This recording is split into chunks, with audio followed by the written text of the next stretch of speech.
Justin Walker.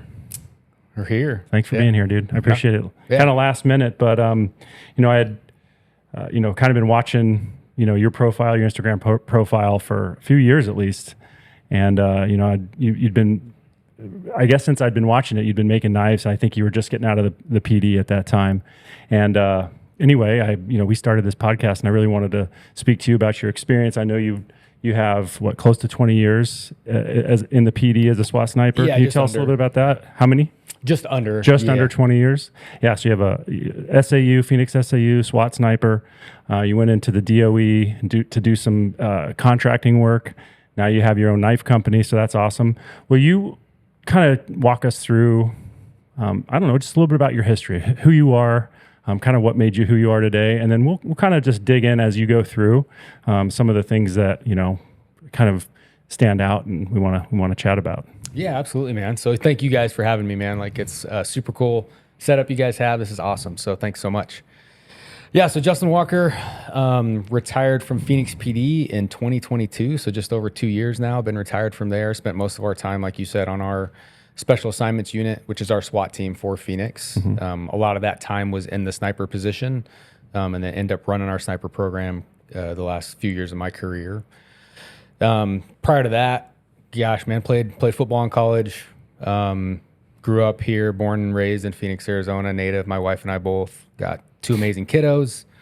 So I think those are the things that those things in my faith are what truly make me who I am, right? But yeah, getting out of the PD, it wasn't quite sure what I was going to do. So ended up kind of like you mentioned, went and started some contracting. I actually started doing that when I was still a cop. Hooked up by some military law enforcement buddies that I had that had retired also and gone into the contracting world. So there was just some different options available, and had some buddies that had done some stuff for the Department of Energy, and ended up kind of helping out there. And then that kind of rolled over into a pretty much another full-time gig working with DOE as a contractor, doing tactical response type courses and stuff like that. So SWAT sniper, it's a pretty cool title, pretty cool tag. I think people would love to know some of the things that you experienced as a SWAT sniper. We're in Phoenix here. You were at Phoenix PD. That's a big city. There's a lot going on. Can you walk us through some of the things, maybe some of the cool experiences that you've had, some interesting things? Go ahead. Yeah, for sure, man. It was an awesome job. Best, coolest career. There's a lot of nonsense that goes on in law enforcement nowadays. I think there always has been. It's just way more publicized nowadays and politicized way more nowadays. But just a great career, man. I truly enjoyed it. I knew coming out of college when I got hired by the PD, I wanted to get on a SWAT team. That was my plan. Get on a SWAT team, do some of that stuff, get back into a team sport kind of environment with good dudes that work hard, that are just in it, So end up getting there. And then, going into the sniper program, I'd grown up when I was real young hunting. So I kind of knew a little bit about long rifles, and I liked both sides. I really liked the entry side out of the house. But I liked the kind of the solo-ness of the sniper aspect of things. Hey man, you don't really get told where to go. You don't really have hey, this is exactly what you have to do. It's hey, we need this job done. Find a way to do it. Okay, cool, man. So I can go get on this roof. I can go set up behind this car. I can build a hide here. I can dress down, look like a homeless dude, and freaking put my M4 in a shopping cart and push that across the street and sit there. Probably just one of the coolest, most fun jobs that I could have, that you could have, for my side. And some guys don't like it. The mix, man. Some guys are hardcore entry dudes. No, you gotta do the entry stuff.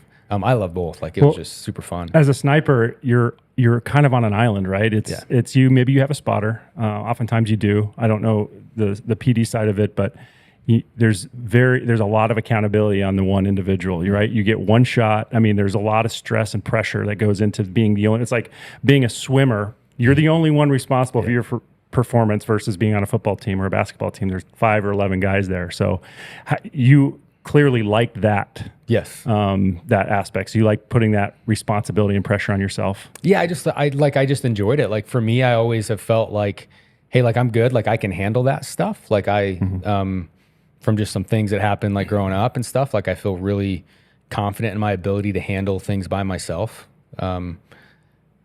And yeah, like I was like, yeah, dude, you need someone to go by themselves and go do that. Like I'm in, let's go. Like that sounds awesome.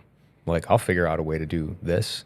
And I think just getting into those things was super cool, and being with Phoenix, right? Like super busy department. I don't think most or a lot of people don't realize how busy some of like the major city SWAT teams are, right? Like they're doing 300 to 400 different like missions a year. Like you're doing stuff every day as a SWAT cop. And I think a lot of people get in their head that it's like you're training, you're shooting a little bit, and then you have like a call out a week or a call out every couple of weeks. And it's like for us, we were doing something every day, like whether that was surveillance, going after homicide suspects, robbery suspects, whether we're working barricades, search warrants, hostage rescues a couple times a year, like doing all those different things. You get so much experience and you get to see so much stuff. And it's really eye opening, like especially for me growing up in the city. It was kind of crazy, right? Like I grew up here. I always knew it was a big city. I knew bad stuff happened, right? But then you get in it and you're like, dang, man, like there's a lot of stuff that goes on here. Like this is crazy. How many SWAT snipers are at Phoenix at any one time? So gosh, usually each squad would have two. So you would have your sniper, the two snipers per squad. And at the time there was 5 squads when I left. And now we're now they're down to, gosh, they're down to 4. I'm trying to think what they went to, but there's like usually between 10 to 12. Like you're supposed to have 2 per squad. Sometimes there's a tertiary, like an alternate sniper that's qualled on the bolt gun, but he doesn't get a ton of reps. So that's really it. Maybe about 20% of the team is in that role. Cool. One of the other things I want to talk about is, kind of how the internal politics work. And I'm not asking to, take sides or anything, but we've talked to some other first responders, let's say, and specifically during COVID, there was a lot of things that happened that the individual guys didn't appreciate, and there's a lot of politics in local law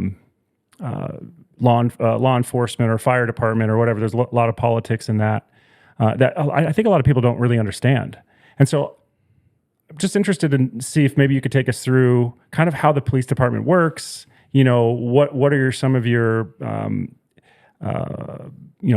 governing bodies, unions, those types of things, and how do the politics play into a police officer, and even specifically the SWAT officers?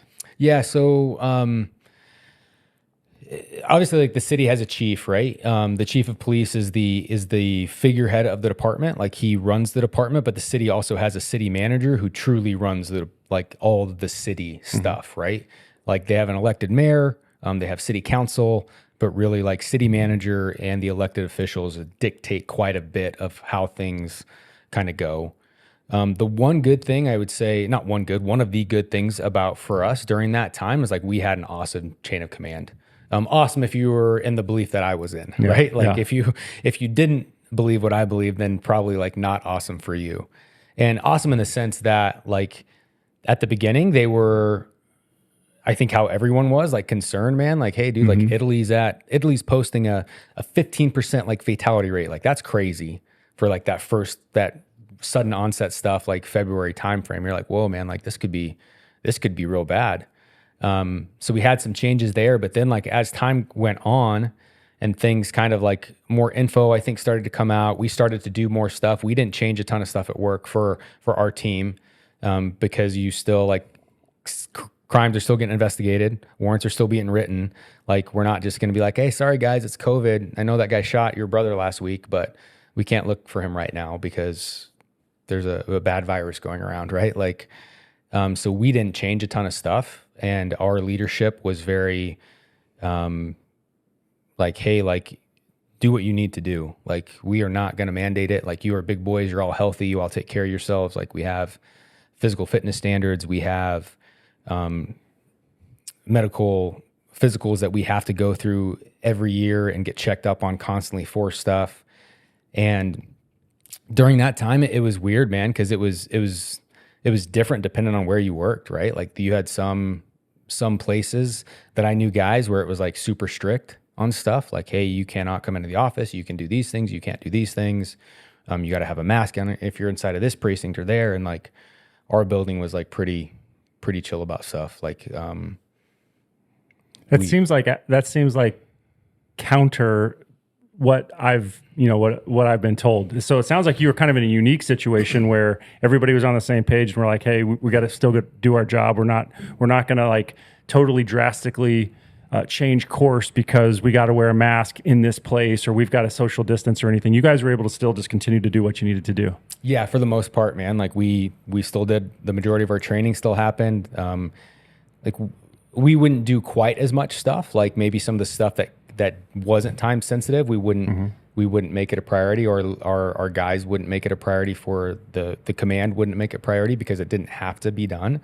But other than that, like everyone, and I think it's that environment too, right? Like you're not getting a lot of guys on a big city SWAT team that are like 6 months into this, like still buying into the stuff, right? Like in my opinion, like everyone's like, all right, dude, like we've been going at this pretty hard for 6 months. Like a couple of us have gotten sick, like no one real bad. Some of the guys like had gotten vaccinated, some were not. And there was like no rhyme or reason behind anything. So everyone was kind of just like, dude, like we're going to do what we do. Like no forced vaccinations. No, like Phoenix was weird. I felt like it kind of started heading that way a couple times. Like they wanted it to go that way, or I think they were trying to, the whole mandate as far as like government funding, and like if you receive government funds, then you have to abide by the federal mandate of things. And I'm not sure how all that worked. But yeah, like we were not, like our leadership was never going to like do that. And that was across the board. That wasn't just like SWAT guys because you were, kind of the tip of the spear. It was like across the board. No, so that was like our team. That was your team. Say, okay. Yeah, like depending on where you work, like you have different leaderships in different areas, right? Like the leadership over like maybe some of our community programs is going to be different than the commander that's over our SWAT team. Like different people, different personalities, different career paths. So I think like each work unit was a slight difference, and then depending on the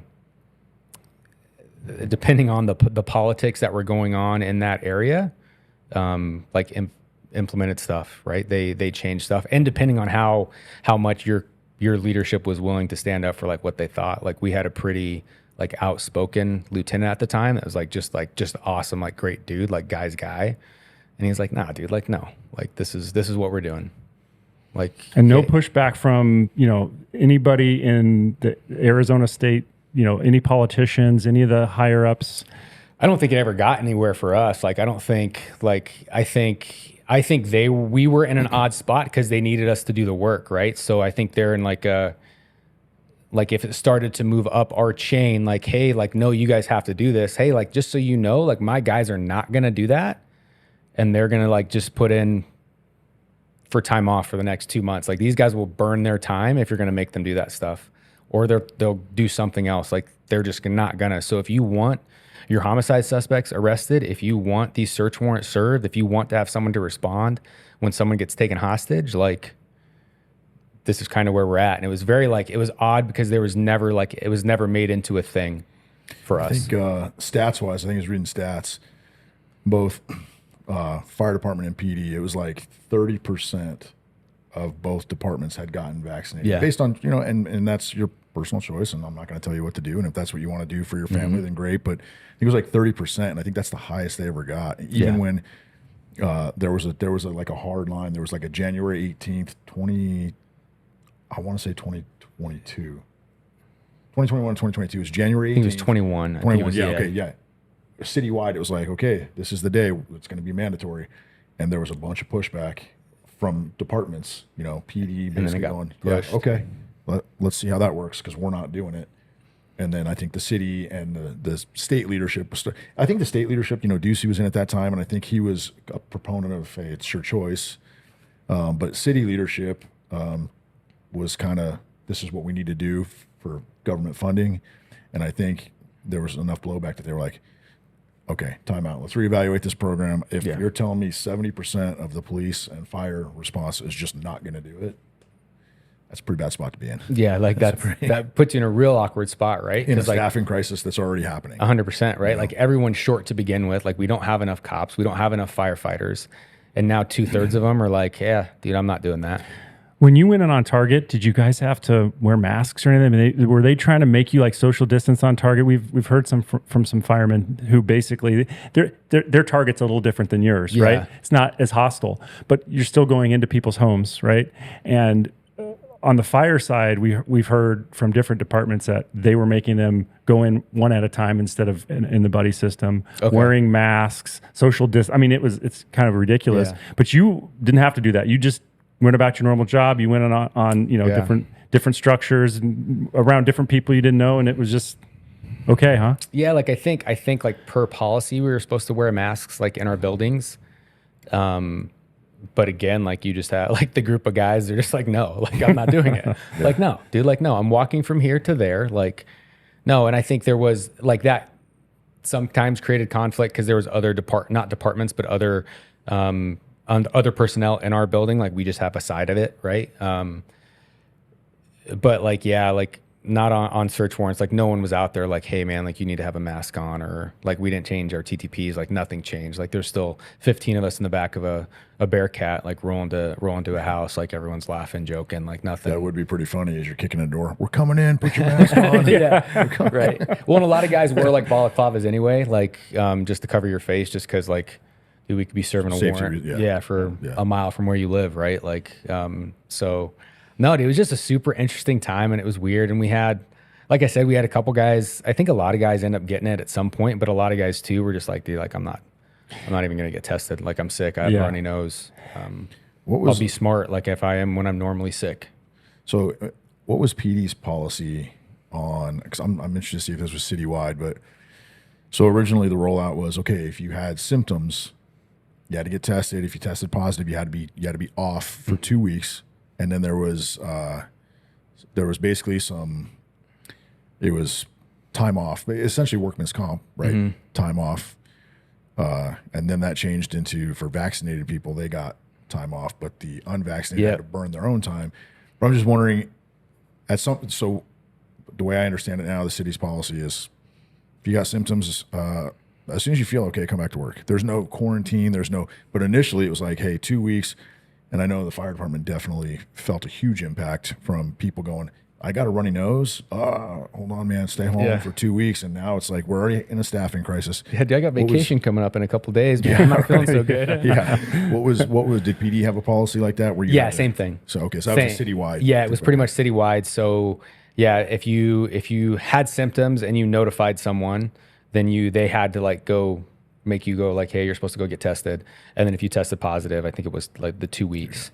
And then that changed after like the vaccine started rolling out. And then it was, if you were vaccinated, then you could come back after you were symptom free or something or what it was. But if you were not, and then I want to say also, if you weren't vaccinated, then you had to burn your own time.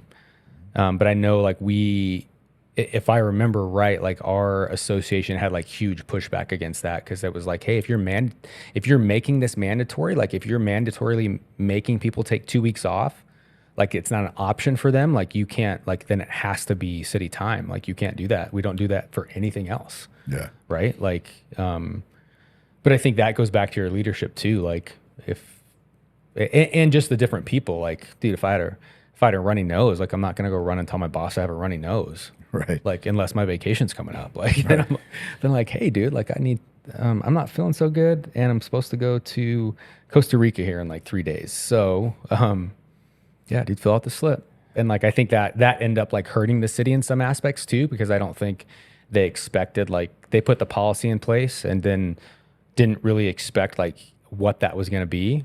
Like, dude, you have freaking half the city not feeling good. Like, now people aren't there. And then you're like, oh, like, well, what do you do now? Like now we're in a bad spot because of a policy we created that really is not based on anything. So yeah, I kind of felt like that was how the change was happening when it's like, man, we're browning out areas. We've got no officers to respond in this area. They're coming from other precincts, and we got to do some. That it was based on science. Yeah. But that science seemed to be manpower. Science, not necessarily. 100%.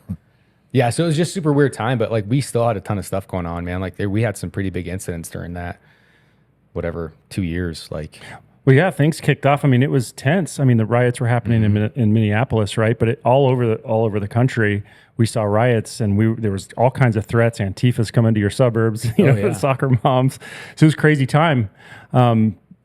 I would imagine that would be, you guys would be on kind of high alert during that time. Yeah, we got busy. Like that's what it was. It was funny because it was like, hey, we're kind of slowing down a little bit. Like the department's sort of changing, and then once things kind of like started ramping up for the election and all this stuff started happening, then it was like, okay, that doesn't matter anymore because our city's going to hell, right? Because we have like these protests or this or that. So then all of a sudden, like, hey, like social distance unless we need you. So it was the whole scenario. And I think it wasn't limited to PD and fire. It was just like, it's government nonsense. Like we're going to make a rule that doesn't make sense.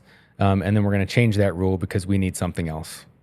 And I honestly do, like, to be completely honest, like I thought the police department, from anyone I talked to in other departments, like our department was awesome about it. Like I really thought that, like maybe that's because where I was, that you could talk to another Phoenix cop and he'd be like, dude, my boss was horrible. They were like, dude, they made us like not come into briefing. Like we couldn't show up on I don't know. But my experience was lucky comparatively to others, I think. So I know you got some things you want to ask. Why don't we dig into that a little bit? Yeah. So, the consent decree. Yeah. I don't think we were talking about this. I don't think a lot of just your average everyday citizen understands what that even means. They hear the word and they don't really understand. And then even when it's kind of explained, like, okay, so the federal Department of Justice is going to come in and say, you have to run all your decisions through us. We're going to have basically handlers that are going to be running your department for you. Oh, yeah, and we're going to charge you $50 million to do that. Yeah. So nobody really understands that money is coming from somewhere. Yeah, the taxpayers, like your city's paying for it, right? Yeah, the city's paying for it. It's tax money. City taxes that are getting increased to pay for it or taken away from a different department. Exactly. So I started digging into it because it's a hot topic right now. Yeah. Honestly, I think in August, they had a Zoom meeting about it. Some funny topics that came out of that was DOJ lawyers talking to city council, mayor, and I'm pretty proud of the city council and the mayor so far. They've basically been very resistant to it, like doing their own investigations. So you want to talk about, like, okay, a department with something to hide, right? So Phoenix PD, I got some stats here. They turned over 179,000 documents, 20 terabytes of data, 22,000 body cam videos, 220 recordings of 911 calls. They allowed 200 hours of DOJ ride-alongs, 130 interviews with police department staff, and then 8 field visits to the TA. Does that sound like somebody with something to hide that's doing something wrong? No. Or is that somebody we're policing our community, and if you want to find out, here's everything. Here's, so some things that came out of that meeting was one of the lawyers, I don't know their name, I just read this. They said that, okay, well, we're going to do this, and if you guys don't consent to it, that's fine. We'll just sue you. We have the ability to do that, and we've done it before. Yeah. So this is what is this? Is this a money grab, or is this are you trying to make things better? And then, well, just think about that statement being made by like the federal government to a municipality. Like that's crazy talk. Yeah. Right? Like that's nuts. Like, yeah. Like, yeah. And it's like, so hey, we're going to sue you if you don't agree with us and if you don't do what you're going to say. Like, what are you talking about? My way or the highway. This is what we're, It's nuts. So in this meeting, the mayor basically stepped up and she said, look, this is going to cost $50 million estimated right now. Yeah. Estimated $50 million to do this. And the comment was, right here, it was, it's important to not put a price tag on constitutional policing. Yeah, do you tell them? Yeah. Okay, then let me know your profit margin on that 50 mil. Yeah, what? Right? So I guarantee it's like 80%. Yeah. So PLEA, the police officers, the union, did an internal poll. They polled 1,186 members, which is probably roughly half of the department. Yeah, probably like a bit less than half Less of than sworn employees because it's only officers in that association. Right. Okay. So 1,186 members, 56% of them, so about 664 people said, due to this, they're considering leaving within 3 to 6 months. And then when it was like, okay, what if we deny this and we don't agree to this? 90% of them said, "Oh, yeah, we'll stay. We're cool." 100%. So you're talking about how is this going to be good when 56% of a department that's already short about what 600, 700 officers last time? Yeah, dude, and that's on like, I think like kind of screwy calculations too. Like West Coast policing is way different than East Coast, right? Like, so if you compare us to Philly, which is the sixth biggest city now, like we surpass them. So we have more land, we have more people. We're just not as dense. Do we have like half the cops they do? Yeah, and that was the last number I heard, but Yeah, I don't think that takes into account the last couple of years of population growth. So you're already short 600 officers. You're already having to prioritize calls and put calls in a queue and basically triage what's most important right now. And now we're going to 664 people are just going to go, Yeah. cool. All right, see ya. Guess what? I can get a job somewhere else. There's other cities that will, especially somebody, in big city policing that has experience, real field experience, they'll get a job tomorrow. It's not like they, so some other stats were, I guess MCSO, I just found this out, has had one in place since 2015. Yeah, I was gonna say they're coming up on 10 years, man. Yeah, Paul Penzone, and they're still paying. Yeah, who was the sheriff, resigned because of it. The cost of $250 million to date. Seattle's been in place 10 years, $100 million, and a 37% increase in violent crime. Yeah. Albuquerque, 53% increase in violent crime. So I guess, what was this going on? It was just kind of starting, yeah. Okay. Yep. What was kind of the general consensus of the officers that you worked with?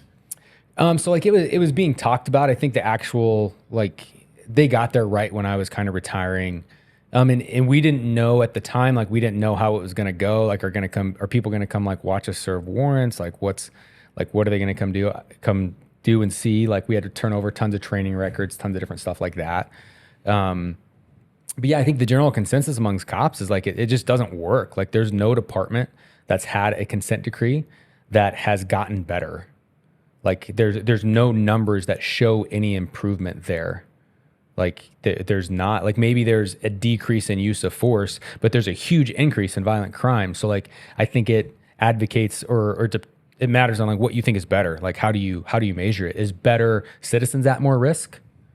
But hey, cops' use of force went down, or complaints went down. I wonder if there's but our murder rate just skyrocketed. Yeah, and I didn't look at stats. I should have done this, and I don't know if there's actual stats available. Yeah. As the violent crime goes up, use of force goes down because of the consent decree. What's the, how many officers are getting shot? Yeah. Like, is there a direct correlation? Because, if you're sitting there going, oh, that's right, the Department of Justice says I have to use my taser first, or I have to use strongly worded sentences before I can actually, like, we're talking life or death. You're like, obviously use of force is one of those, it's always a last resort, right? You don't want to, just no, dude. Yeah, it's like no, hey, it's not. You've Cops already aren't tried looking to other do that. things, and you feel like this is a dangerous enough situation. Like somebody has a gun, somebody has a weapon. This is a dangerous enough situation that what, taser's not going to work here. Pepper spray, no. Hey man, could you please put the gun down? That's not going to work. So if the violent crime goes up, I would imagine that there's probably a direct correlation between officers at least getting shot at, maybe not. Yeah, I think as there's less police presence and there's less like enforcement of the law, then criminals get more brazen, right? Like they just do. It's normal. It's just like your kids, dude. If like you don't give them rules or you don't enforce those rules, like they keep pushing boundaries. Like that's human nature. So I think it happens, and then you get in these situations where you have departments like, especially like what's going on in Phoenix, like they've done everything that's been asked. The findings are like not in favor of a consent decree. Like when you really dive into them, and for all the independent stuff that's been looked at, like they're not, and it doesn't justify it at all. So as a cop, like you're sitting there and you're like, dude, I've done everything right. I haven't done any of this stuff wrong. And now I'm under all this extra scrutiny. Like, why would I stay here? Yeah. Why would I put myself into bad situations when I know I'm going to be judged by this federal entity that's here, who most of all don't even have like law enforcement experience, right? Like that's something I didn't know, but like most of the people that are coming in they're not cops. Like they've never had any street experience. They're investigators for the DOJ that look at policy and do some of those things. I'm sure there's some are. I'm sure there's some that are like good people, but as a whole, I think it's a way for the federal government to have more oversight and more overreach than they need to. Are there certain places that maybe need it? Like maybe, but if you're there for 10 years and you're still there, then you're obviously not effective either. Right. Like that should say something. Like what you're doing is not working. If I have to be here 10 years and I've had $200 million and I haven't accomplished anything, or what I needed to accomplish isn't been done, like that's a failure on your behalf. So then like, where's the oversight on that? Right. Like where's the oversight on the $1 billion in tax money that's been spent on these consent decrees in the past 20 years? Yeah. To see if it's actually doing anything, and it's not, because no one cares. Like it's just the headline. Yeah. So what is it? It sounds to me like it's just federal surveillance on local law enforcement. And I mean, what's the point of the consent decree in the first place? Can you give like just a brief overview? So my understanding is that it's essentially like they are consenting to run everything by DOJ representatives, like policy changes, big incidents, like they get to examine those things, not only in addition to, but or I guess in addition to like internal investigations. So everything has another filter through it to make sure that I think in their head that like this whole department isn't dirty, or things aren't being covered up, and that the citizens aren't being lied to on this like grand scheme. And I'm like, dude, we have like the city's huge. Yeah. Like I promise you, like there's no way you're going to get every dude in this department or female or person in this department to be in on like this huge cover up. Like it's kind of crazy to think about. The stink behind it was, and I think Phoenix PD did an amazing job from their leadership standpoint of turning over documents. I think they did more than A, was asked of them, or B, they ever had to do. We did way more than what was they required. started making some internal, when things started getting a little sketchy, they started making some internal, like the use of force policy has changed, and the city manager's basically at his I guess request said, hey, we need to look at this and let's see if we can make some changes. Like so there's not even an agreement yet that's signed, and there were some of these things that were already being put into place, but the kind of the stink behind it was during that whole 2020 2021 period, they were basically saying that so this is great. So people experiencing homelessness were being arrested for misdemeanors at a much higher level than anybody else. I'm like, well, you're by nature of experiencing, you're most likely trespassing 98% of where. So of course I mean, if you're going to enforce law, and then we had the whole zone down there downtown where at a certain point, because of this, Phoenix PD basically made the call that we're not enforcing anything but violent crime down there. Mm-hmm. If there's not a shooting or a stabbing, we aren't going in there. And I don't know if you've been to that area down by like the Cass homeless shelter. What is it, like the 15th Avenue? It's like 15th and Jefferson. Just south of Jefferson. It is. I mean, there's tents everywhere. It looks literally like probably something you saw back in Iraq after like a war zone. And Phoenix PD just wouldn't go in there because it's like, why go in there and enforce misdemeanor stuff when we're just going to get backlash? We're going to get investigated. We're going to get pulled out of the field. It was quite an issue. They tried to clean it up once, and DOJ said, nope, that's racist. You can't, or not racist, but it's discriminatory. You can't do that. So that was the whole basis for it, was that they're in areas like Maryvale, South Phoenix, where there's a lot of crime anyway. That's probably where a lot of these people are getting arrested. But it was a whole Phoenix PD is racist. Phoenix PD is discriminatory. Phoenix PD is using use of deadly force too often. So that was kind of the basis for this whole thing. Yeah, and it's such a slippery slope, man. Like you have laws in place to deal with homelessness or to deal with trespassing, to deal with it like creating problems for the public, right? And it's funny because like before they kind of designated the area, if I remember right, like it was very lax on anywhere downtown. But then the downtown business, is it the Downtown Business Coalition or downtown, like a bunch of the business owners was like, hey, dude, like we're trying to have people that are here for a concert have a dinner, and there's a homeless guy doing this right here on our patio, like right outside the fence. Like, can we not have this keep happening? And I think they eventually complained enough and got enough push where like, okay, now we're only moving it to this area. So it's it's so interesting how like things work in certain ways, but until the right people get involved or there's enough pushback, then and those businesses downtown ended up suing the city because they wouldn't clean up that area. Which is crazy because you've got places like San Francisco where any criminal can go in, and as long as they take stuff worth under $950, they can't even be. Yeah, it's fine. So you go into San Francisco now, and stores that actually haven't moved out are locking their stuff up because that's the only way they can keep criminals out of there. Yeah. So you go, I mean, we're talking about this here in Phoenix, which is bad.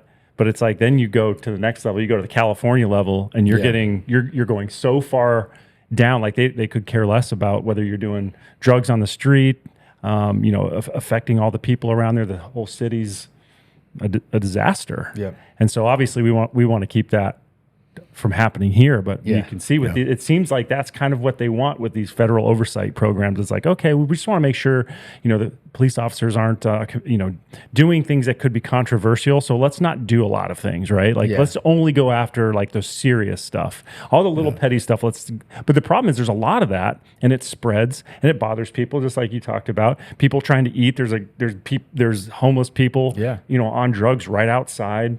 It becomes a problem, and that's just a stepping stone to where San Francisco is. Yeah, San Francisco used to be an awesome place to visit, beautiful place, and now you hear people go.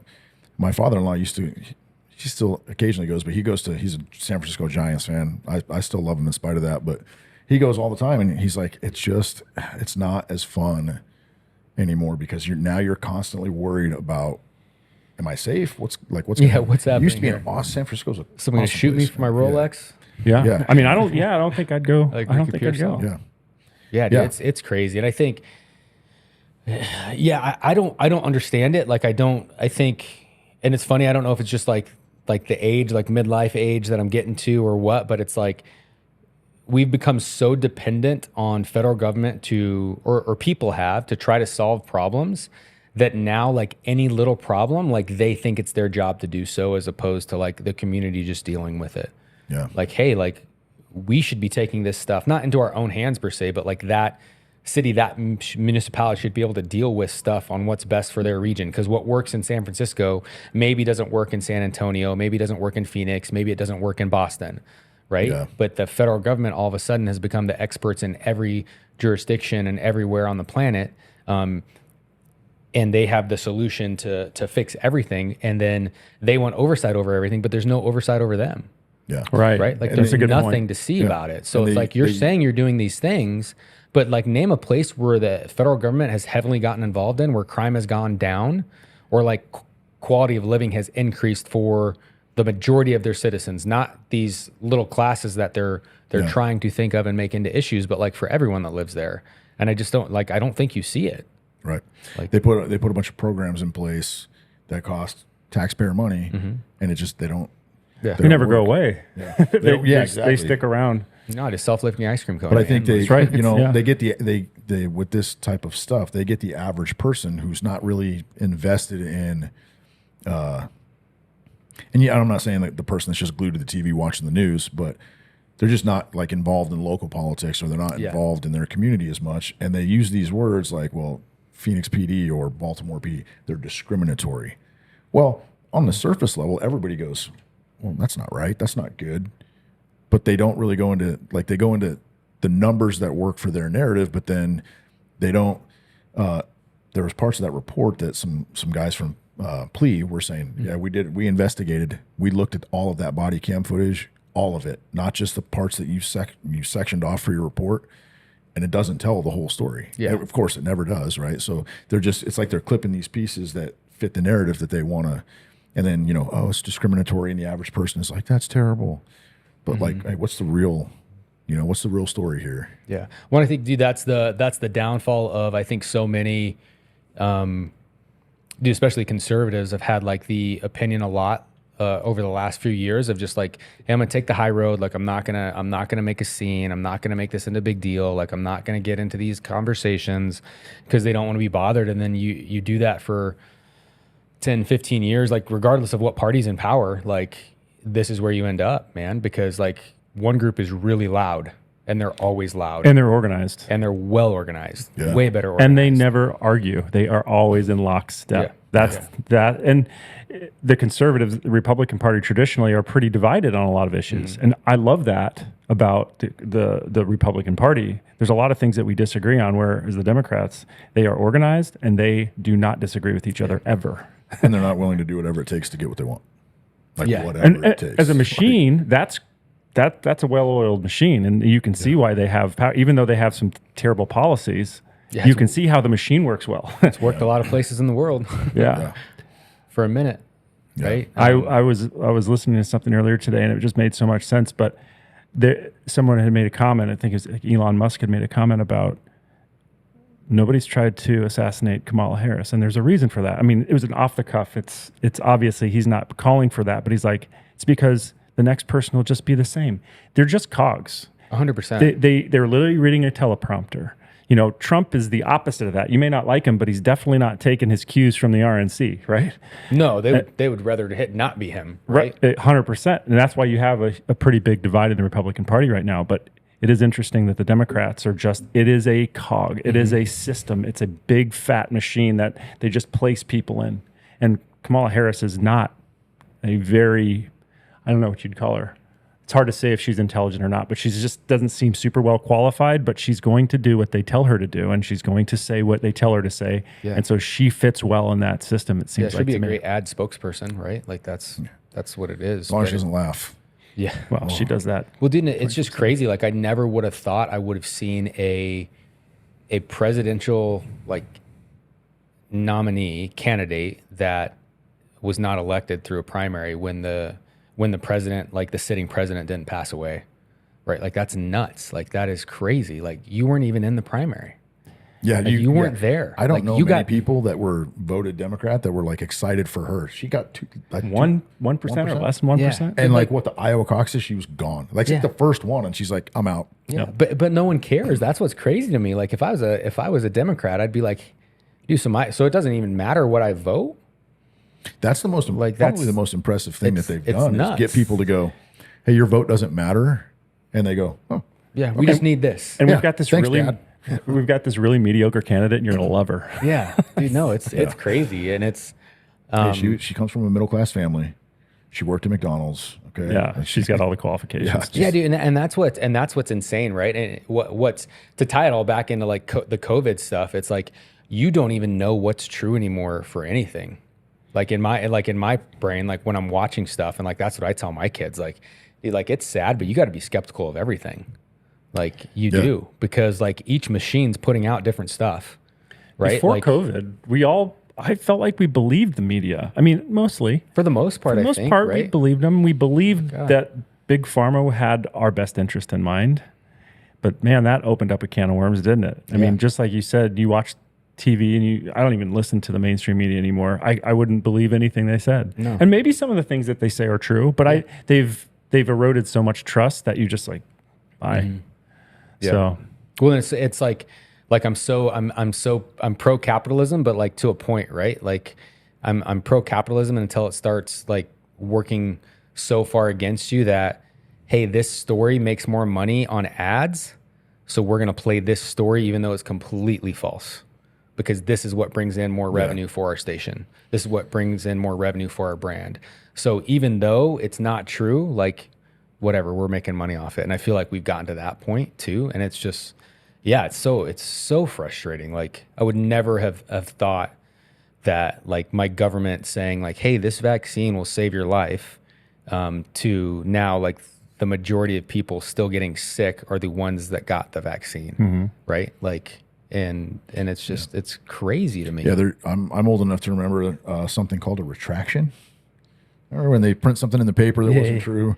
They print something, or they tell a news story, and they found out other information. And like the next night, hey, just so you know, we reported this yesterday. Mm-hmm. It turns out that wasn't exactly true. Yeah. Now it's just like whatever. Yeah, on to the next day. We've moved on.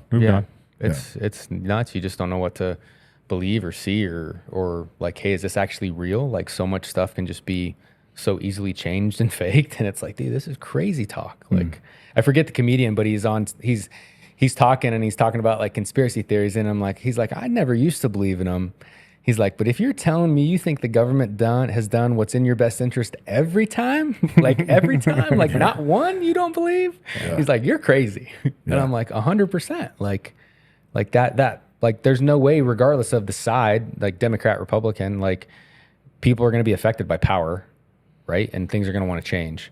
And they're going to have it go that way. And it's like where we are now, it's like people are so concerned. Like the federal election, I think is super important, especially this one. But like, gosh, man, like you need to be involved in your local stuff. Like you need to know who's running for your school board. Like who's going to be the teachers in your classes if you're still sending your kids to a public school. Like who are they? Like what are their policies? Who's your city councilman? Who's your county supervisor? Like who are the people? Like if something goes crazy, like is your governor going to be like, no, federal government? Or are they going to be yes and accept everything? And just like those elections are super important. And that's where the Democrats have crushed it, man. Like they have been putting people in places for decades at low levels that have built their way up and paid attention to it and organized. And the Republicans have not, man. Soros, man. That's what he's focused on. I don't know, for decades now, where everybody's focused on the big lights and the federal elections, and Soros just keeps placing people in these little local places to and it works. Yeah. Well, I think one of the best things that Trump ever did that nobody really talks about too much is there was a ton of district judge vacancies, and nobody really, I mean, that's his job to appoint them, but it was kind of like, yeah, whatever, we're worried about the Supreme Court. And he appointed a ton of district court judges, and that's, I mean, some of the things that have gone on that have been shot down in district courts, and they get appealed, but at least the legal precedent's been set that, hey, a panel of 3 judges decided that this is crap. Yeah. That was huge, and it gets overlooked quite a bit. Yeah. No, it's scary. And to go back to kind of like the first responder stuff, man, like to have to be a cop now, and like you got to make some decisions, like that's crazy. Like I remember being like set up on a rooftop, and like it was a hostage deal, and sitting there and you're waiting for to see what's going to happen or how this is going to play out. Like you're up there by yourself, you're up there for hours, and you're not like, at that time, you're not sitting there thinking like, okay, like even if this is right, is it going to be right? Like, is everything going to be okay? Like, how is it? And I think not everyone's probably in that mindset, but like, I think most cops would be lying if they said it doesn't come into their brain, right? Like, oh yeah, dude, do I like I know that there's been cities that have talked about waiting to like be fired upon to use force. Like, I'm like, that's crazy talk. Yeah. Like the guy has to shoot at you before you can protect yourself or someone else. Like that's nuts. Yeah. And I just like, dude, it scares me for the future, man. Like it really does. Like, I'm like, gosh, dude. I wonder if that says a lot about our legal system, our lawyers. Our lawyers are so powerful now. They're so powerful and they're so wealthy because they just suck all the money out of every case. I wonder if it's just the lawyers have just found they weaseled their way around, and if you as a police officer shoot somebody and there's any question whether, because it's subjective, right? Like there could be many cases in which you fire and it's subjective. Like, well, someone after the fact comes and says, make some case that maybe that it wasn't justified, but they weren't in the moment. You were in the moment. And, people get put away for that because these lawyers are, I don't know if you've seen anything in your time where you've had to, maybe be on trial for anything or be a part of a trial or anything. Have you seen any of that? Yeah. Like we've had, like there's not tons, but there's plenty of guys on our team that had like civil suits brought against them or other things like that. Never like in a criminal court, right? Like when you get into a use of force, you're in Arizona, right? You are the suspect in a homicide, and then they're just trying to figure out if it's justified or not, right? So for the ones I was involved of, they were all like real cut and dry. But it's still uneasy when you have like some defense attorney like talking to you, acting like you did something wrong, and you're like, dude, this guy like pulled a gun out of his waistband and pointed at my face. Like, what are you talking about? Like, how did I do something wrong? Like, what is your thought here? But we've gotten to a point now where we just let so much stuff like slide. Like it's okay. Like it's okay to do that. Like I was talking to a buddy about it the other day. I'm like, man, there needs to be more fistfights. Like not just straight like hardcore violence, but like if someone says says and starts like outlandish crap with you, like we've gotten away from like any consequences for actions anymore, right? Like it used to be like, hey, when you were at school and someone said something to you and they pushed you, like you punched them and like you got in a fight and then it was over. But like everyone knew where everyone stood. Like there was a hierarchy here, right? Like everyone knew like, hey dude, if you fight Scotty, like if you're mean to Scotty, Scotty's going to beat your ass.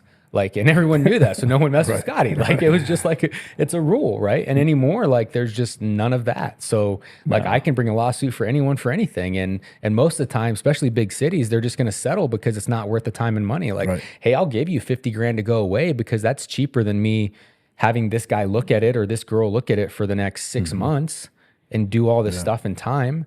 Like, so there's just money to be taken. Like, hey, yeah, we'll settle for 20,000. Oh, that's easy. Write a check and gone. And then that happens, whatever, 1,000 times a year throughout the country or wherever, probably more than that. And it's just this like allowing of nonsense to perpetuate itself. Yeah. That's your tax dollars at work. Yeah. Nobody even knows what gender anybody is anymore. You can't say anything about it or else, you got to get the pronouns right or you're going to get arrested. I mean, that's the world we live in. We don't live in the old days where it's like, hey, you settle your problems. Sometimes you punch someone, sometimes you talk about it, whatever. Yeah. Now it's just like, you get these, who knows what gender they are, but they're just screaming because that's what they feel, they need attention or something. Yeah. Yeah. I think our system's a little broken in that respect. That was actually, we talked about that. That was actually happening in Europe. People were criticizing local politics and government in Europe, and they were arresting them. And then the threat actually made it where people in Europe, lawyers and like attorneys for their cities or provinces were like actually saying stuff like Americans were saying, oh, that's crap, whatever. And they're saying, we're going to come to your house and we're going to arrest you. Like, right. Come to America as a British guy, try to arrest me. That didn't go well the first time it happened. So, but like, who knows now? Shoot, man. It's crazy town, dude. It really is. And what I think one of the things that upsets me the most is it totally like delegitimizes the people that have actual issues. Right. Like, hey, there's people that have actual issues, like with how they were born. And like you just trying to be what you want to be or because what you feel like being that day, like is nuts, right? Like this person doesn't have a choice. This person was born this way, is legitimately like probably confused about some things. And now we have every parent that wants to let their kid do different things. And we have politicians that think that kids should be able to get on hormones without their parents' consent. I'm like, dude, like my kid can't go to the doctor and get like his throat swabbed for strep throat without my consent. But you're going to put him on hormones and hormone blockers? Like that's crazy. When you're going to let men compete in women's sports. Yeah. In the Olympics, in the most important sports, the ones that get recorded and are there for history. And I think now they just said that Leah Thomas is going to lose. I saw something with that. I don't know. I didn't read it. What kind of experiments do we think we're running here? Forever we knew the difference between men and women, and all of a sudden in the last few years we got really smart. Now we can't tell. It's like, what happened to us? Yeah, and it's so weird, and everyone assumes like if you don't agree with these things that you like hate everyone and you're like a bigot, and it's like, dude, like no, man, like I can love you as me as a Christian, like I can love you as a person and not affirm what you believe or believe what you believe. Like that's actually what freaking Jesus tells me to do. Like I have to love you. But that doesn't mean I have to affirm your actions and your behavior that I know is wrong. Like, but that doesn't mean I dislike you or I hate you. And we don't have any dialogue there anymore. Like now it's just like, no, you just hate everyone. Like, no, I don't, dude. Like, it's funny how the science, for COVID, you got to trust the science. You got to trust the science. Well, biology is science, and that tells me that there's a man and there's a woman. And procreation tells me that it has to be. Mm-hmm. But now we got a pregnant man emoji from people. God. Thank God for that. That's groundbreaking. I'm glad they did it. I'm glad they jumped into the conversation. Yeah, you really helped somebody's mental state. We have the poop emoji. And then we like, so, but like people are like, oh, I'm a man, I can get pregnant. What? Yeah, I mean, they're testifying in Congress and Dr. Phil, I saw some lady was talking about, there needs to be tampons in the men's bathroom, and you're like, it's the stupidest thing. It's just dumb. Yeah, it would come in handy if your hemorrhoids are bleeding. Yeah, I guess maybe a pad. But I mean, do people I don't know. I guess I'm wondering if people actually hear themselves speak and go, man, that's just, I can't believe I'm saying something. That's just ridiculous. Yeah. But no, people say it all the time. Well, and people like that truly believe it. And I'm sitting just like, well, you can't have it both ways. You can't have science be definitive and be and then like go completely and totally against everything that, like it's just, I think they want to create grayness around everything because it gives them wiggle room to do whatever is necessary. Oh, dude, yeah, I think it's all calculated, man. Like the grayness, the ambiguity, the like not clear delineations all creates division. And then like that just like, instead of everyone being like, hey, why are we trillions of dollars in debt? Like, why are we as like US citizens not like, hey, dude, that means like, that's a lot. Like, we don't have any money. Like, we don't have enough money to cover our bills. Like, if that happens to me, the government kicks me out of my house. But you're doing that as a country on a level that no one's ever seen, and there's no consequences. So why are we we're so much more worried about nonsense than the stuff that matters, right? And I think it's a brilliant tactic. It's smart, right? Like, hey, if I give them, it's a Roman circus, man. Like, give them something to look at and something to cheer for and something to be happy about. Like, they're never going to worry about what's going on over here. And it's crazy because that's where I wish people would think like, hey, dude, like, like, I know you say you're not a socialist and you don't want socialism, but we give 30% of our money away every year anyway, and we don't get healthcare. Like, I don't want nationalized healthcare. Well, dude, if I'm going to pay 30%, I'd like it. Like, like if not, then give me 15% tax. Like, why am I paying as much as these countries, 30, 40, 50% on things? Why am I paying tax on stuff that I buy and then I sell? Like, it's because we're sending our money to other countries. We're fighting in wars we shouldn't be, and we're sending. That's why we're trillions of dollars in debt. Yeah, we're sending weapons to places, and we claim that we're not in any wars. So we don't have boots on the ground yet. We're just using these other countries as proxies. Well, dude, and that's what's funny because I was talking to a guy the other day that was like I'm not a fan of us sending money to Ukraine. Like, I think it's dumb. I don't think we should be doing it. But I also know like we're not sending all that money to Ukraine. Like, that money is going to these different defense companies here that are in the U.S. that are making all these.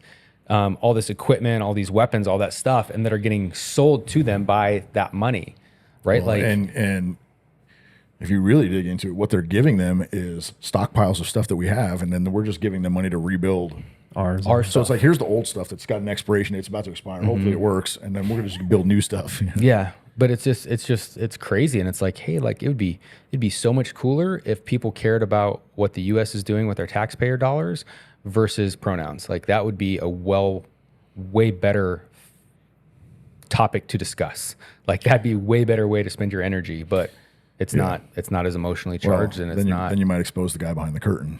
You can't, that's crazy talk. We can't. How is it that we got to the point where people don't care about 35 trillion in debt and the fact that we're sending money overseas and 500,000 Ukrainians are dead and they're never going to win that war?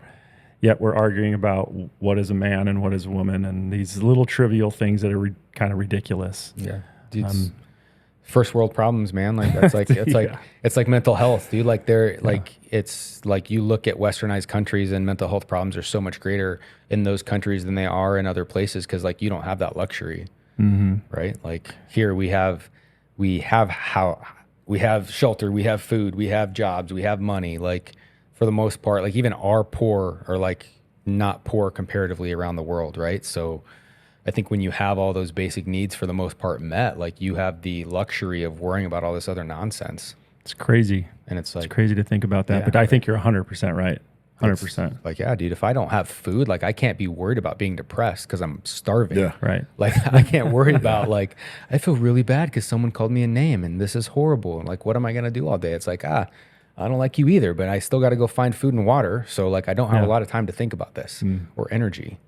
But yeah, it's like, it's a hard spot to be, man. And you think we get to the point where we've got so much abundance that it's having a negative effect on us personally and as a society? I think so. Yeah, dude. I think once you have all your like basic needs met, and then you just start accumulating and going after other things, like that's what allows you to spend time on your device. That's what allows you to spend time on your phone. That's what allows you to get wrapped up in all this nonsense. Idols. Yeah, like your false idols, right? Like that's what pushes that, is because you're not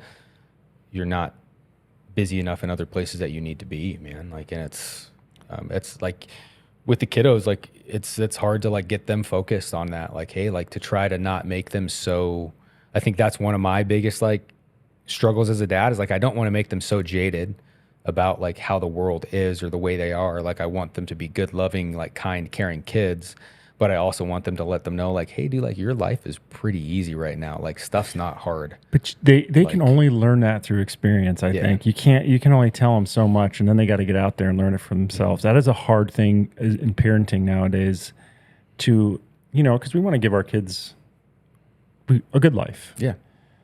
But it's the hard life that really are meaningful in a lot of ways, Oh yeah. Yeah. So it's a hard balance to kind of to wrestle with. It almost makes you wonder if, because I think every parent says the same thing. I want my kids to have a better life than I had. Mm-hmm. Yeah, for sure. And on the surface level, that's a great statement. Like I want my kids to have vacations and they have, but at the same time, having a better, like, are we making them soft? Because, like my dad was like, I'm sure he wanted me to have all the things, but here's the responsibility. Here's, you're going to work for it. And then I tell my kids, well, I want you to have a good life. So I'm going to do this for you, make your life a little bit easier. And then then they pass it on to their kids. And that's just generation gets softer and softer and softer, because at the end of the day, and as parents, I don't think we're like purposely going, I want my kid to be soft. We're going, I just want them to have a better life than I had. Yeah, I think it's mostly that. It's like, dude, like I had these hardships growing up, and this stuff was hard, and I don't want my kids to have to go through that. So I can change things by doing X, Y, and Z. So I do them, and then they don't have those hardships. But like, it's also a catch-22, right? Like, so for me, like my dad passed away when I was little. I was 10, and it was like, dude, miserable experience, like sucked, right? But like that has made me like so strong in certain aspects of dealing with stuff. Like I don't like it, but it was such a blessing to turn me into who I am. Like it's crazy. And I never thought about that at the time, right? Like I was not a man of faith or a Christian, gosh, just till a couple years ago. But like looking back on it, you're like, gosh, dude, like those hardships, like my dad passing away. I got hurt playing college football, like that ended my college football career. So it's like, okay, what's next? Like to like trying to have kids with my wife and having problems, to being involved in like multiple like lethal force incidents at work, to seeing all that bad stuff. Like, dude, that forges you who you are. And it's like, if you don't have those hardships, and if parents don't let their kids like experience that hard stuff, like that's why the kid goes away to college and drinks himself to death or gets stuck on pills, because he's never had to deal with anything hard. And the first time he did, he's away. He's 12,000 miles or 1,200 miles away at some college he went to because he thought he'd be cool, and doesn't know how to deal with any freaking hard stuff in his life, because like you wanted to make it easier for him, And I think that goes back into the whole like letting kids pick their gender, letting them think this. Like, dude, like when my kid was 8, like you don't even get to pick what you're gonna eat, dude. Like I'm definitely not letting you pick that. Like you're crazy. Like no, like how do we do this? How did parents get to the point where like, oh yeah, you feel like a girl, even though you're a biological male, you feel like a girl today. So let's just change your gender. Like how? I mean, it's clearly the parents, our generation's fault, 100%, because we're allowing that for kids. I mean, the kids don't know what they're doing. Yeah. So what happened to us? What happened to our generation to where we're allowing some of this stuff to happen? I mean, it used to be a joke, right? Like when I was framing, my dad would go, hit it with your purse. Wear your dress the way, like it was a joke. Yeah. And now it's like, no, it is. But I think a lot of it is just like the idea of like both parents have to work now. So, or a lot of parents, like both parents work. So both parents are out of the house. So they're either at school or they're in daycare.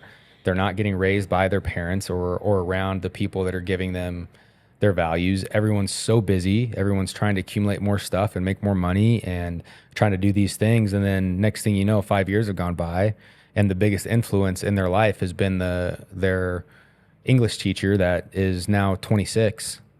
Right. That's been talking to him the last 4 years in high school. And you're like, what the heck just happened?